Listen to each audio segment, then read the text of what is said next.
আগামী নির্বাচনে ভোটার উপস্থিতি বাড়লেও প্রধান রাজনৈতিক দলগুলোর মধ্যে প্রতিদ্বন্দ্বিতার অভাবে এর গ্রহণযোগ্যতা নিয়ে দেশ বিদেশে প্রশ্ন উঠবে। আজ ঢাকায় এক আলোচনা সভায় এমনটি বললেন বিশিষ্টজনরা। জাতির স্বার্থে সবাইকে নিয়ে নির্বাচনের পরামর্শ দেন তারা।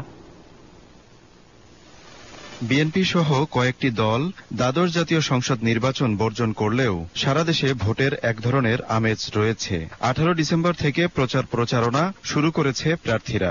ব্যানার ফেস্টুনে ছেয়ে গেছে অলিগলি। আর বিএনপি ও সমমনা দলগুলো হরতাল অবরোধের মতো কর্মসূচি পালন করছে। এর মধ্যে ঘটছে সহিংসতা। এই পরিস্থিতিতে বুধবার রাজধানীর একটি হোটেলে ক্রান্তিকালে বাংলাদেশ নির্বাচন, অর্থনীতি ও বহিঃসম্পর্ক শিরোনামে আলোচনার আয়োজন করে centre for governance studies CGS। এতে বক্তারা বলেন, 7 জানুয়ারির নির্বাচন ঘিরে এক ধরনের অনিশ্চয়তা ও অস্বাভাবিক পরিস্থিতির সৃষ্টি হয়েছে। এই যে একটা কালো অধ্যায় চলতেছে, এ থেকে বেরিয়ে আসতে হবে।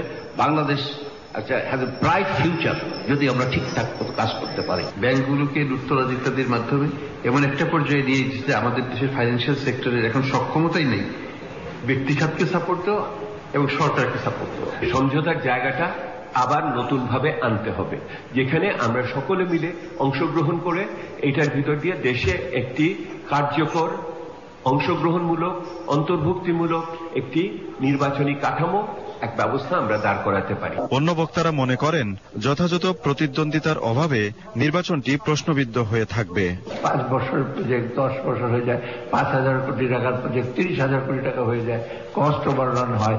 আমরা বাইরে থেকে ঋণ আনি, ঋণের বেশিরভাগ টাকা এখন কি অপচয় হয়।